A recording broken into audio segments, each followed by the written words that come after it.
आप बताइएगा कि आपके साथ जो झगड़ा हुआ है वो कब हुआ था और क्यों हुआ था? 28 मार्च ਨੂੰ ਕਰ ਹੋਇਆ ਇਹਨਾਂ ਦਾ ਬੱਚਾ ਸਾਡੀ ਦੁਕਾਨ ਜ਼ਫਰਵਾਲ ਦੇ ਵਿੱਚ ਮੂਵੀ ਦੀ ਉੱਥੋਂ ਇਹ ਚੁੱਕ ਕੇ ਲਿਆ US ਦੀਆਂ ਸ਼ਾਦੀ ਦੀਆਂ ਤੇ ਬਲੂਟੁੱਥ ਖਾਂਦੇ ਨੇ ਕੰਨ ਵਾਲੇ 에어ਪੋਰਟ ਇਹ ਸਾਡੇ ਗੱਲੇ ਤੋਂ ਚੁੱਕ ਕੇ ਲਿਆਇਆ ਮੁੰਡਾ ਇਹਦਾ ਬੇਟਾ ਸ਼ਾਹਦ ਦਾ ਬੇਟਾ ਜਿਹੜਾ ਫਾਹਦ ਇਹਨਾਂ ਦਾ ਇਹੋ ਨਤਾਜਰਾ ਇਹ ਆ ਪੁੱਛਿਆ ਤੇ ਸਾਡੇ ਘਰ ਆ ਕੇ ਮਾਰਨਾ ਇਹ ਸਾਨੂੰ ਸਾਰਿਆਂ ਦੀਆਂ ਨੂੰ ਘਰ ਆ ਕੇ ਮਾਰਿਆ ਇਹਨਾਂ ਨੇ मेरी बीवी का भी सिर पाड़ छड़ा मेरा मेरे बेटे का भी मेरा देखो अस्पताल जनरल अस्पताल में दाखिल मार मार सिर के लोहे के राड़ है ना जनाब मेरा सत्यानाश पे हट नक की हड्डी टुट गई है मेरी अखा दंद टुट गए दंद मेरे तोड़ है नक की हड्डी इधरों सिर की हड्डी टुट गई है इन्होंने मां सानू इंसाफ नहीं ऐसा देन दिया बार बार अं जाने ना साढ़ा मैडिकल लैन जाना ना साढ़ा पर्चा देन दिया मुलजमान को पैसे लैके साड़ी दाद रस्सी नहीं कर रहा। हमलावर किन्ने से?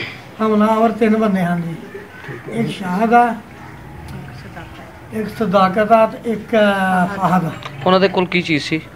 इन्होंने कोल रोए दे राड़ हाँ।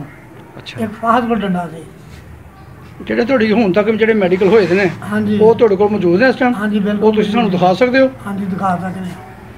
दिखाओ कुछ करो।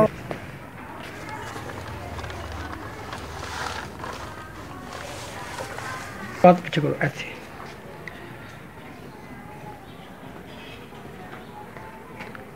मेरा मेडिकल होएदा डिक्लेयर होएदा जब कहांगे मेडिकल एक मिनट डिक्लेयर हो गया पुलिस आपकी अब तो मेडिकल हो गया तो पुलिस ने FIR दे दी है? फिर पूछो फिर नहीं ये बताएं कि बोल के बताएं हमें कि आपने ये जो मेडिकल हुआ है चोट आई थी जो भी उसके बाद पुलिस के पास आप गए हैं पुलिस ने इस पे मुकदमा दर्ज किया अभी कि नहीं? नहीं किया। क्या कहते हैं वो लोग? वो कहते हैं ਤੁਸੀਂ ਪੰਜਾਬੀ ਚ ਗੱਲ ਕਰ ਲਾਰੇ ਲਾਉਂਦੇ ਲਾਰੇ ਹੀ ਲਾਉਂਦੇ ਨੇ ਸਾਨੂੰ ਆਂਦੇ ਨੇ ਇੰਜ ਕਰੋ ਤੇ ਅਸੀਂ ਨਹੀਂ ਮੰਨਦੇ ਪਏ। ਕੀ ਕਹਿੰਦੇ ਨੇ ਅਸਾਂ? ਤੁਹਾਡੇ ਤੇ ਕੋਈ ਦਬਾਅ ਹੈ ਸੁਲਾ ਦਾ? ਹਾਂਜੀ ਬੰਦੇ ਆਂਦੇ ਨੇ ਸੁਲਾ ਕਰ ਲਓ ਅਸੀਂ ਨਹੀਂ ਕਰਨ ਦੇ। पुलिस तो कह रही है कि तुसी सुलह कर लो पर्चा नहीं देना? नहीं पर्चा नहीं देना। कितनी देर हो गई कितने दिन गुजर गए इसको? 15 दिन हो गए। अच्छा यानी 15-20 दिन हो गए हैं अभी आपका मुकदमा दर्ज नहीं हुआ।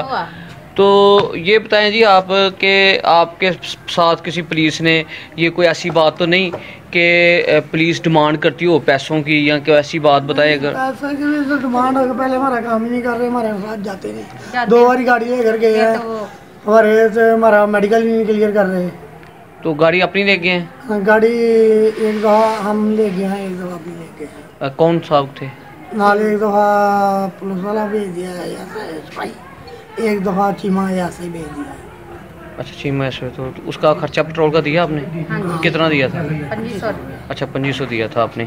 तो ये बताएं कि वैसे हमें पता चला था कि आपके साथ ना वो पुलिस थोड़ी सी आपकी बात भी हुई थी पुलिस के साथ को थोड़ा सा लेन देन उस वाले से बताएं थोड़ा सा। वो कह रहे जी ऐसा से बात करें चीमा साहब ऐसा तो बात ही नहीं सुनता गाली निकालता है वो अगर कोई शरीफ आदमी साथ जाए तो उसे भी गाली निकालता। अच्छा आप ये बताइएगा कि आप DPO साहब के पास गए हैं तो DPO साहब ने आपको क्या कहा? DPO साहब के पास मैं गया हूँ आज तो उन्होंने मेरे सलाह दे दी है वो इकट्ठे ही रले हैं पर्ची एक दूसरे इकट्ठे ही हैं DPO भी सारे इकट्ठे ही है पर्ची दी है दी है जी तुम फोन आ जाएगा हाँ सानू फोन आना ना गल ना साड़ी दाद रस्सी होनी चाहिए। एक DC मैडिकल लाहौर की है जनरल अस्पताल से इतने ज गए ने 2 बारी कागज़ ही नहीं इतों पूरे करते जाके कागज़ जाके लैके नहीं आंडे दे तो हूँ भी मेरा कागज़ क्लीयर हो गए हैं 5-6 दिन हो गए हैं उस बावजूद भी नहीं है मेरे कागज़ जाके तो लाहौरों नहीं लैके आंडे हूँ जो जनाब साढ़े वजीरे आ गए फरजोर फरमैश है एक गरीब आदमी है वजीरे आ गए तो IG अगे तो RPO अगे तो नारवाल DPO अगे सारे अगे गुजारिश है ये गरीब आदमी है साड़ी दाद रस्सी की जाए तो साढ़े मुलजमान कैमरे किरदार दिया होना चाहिए साढ़ा देहाती है बस अं मारे तो गरीब आदमी है साड़ियाँ बच्चियां दी बांह तोड़ हड्डियां बच्चे का भी सिर पाड़ हड्या बीवी मेरे का भी सिर पाड़ हड्या मेरा सिर पाड़ हड्या।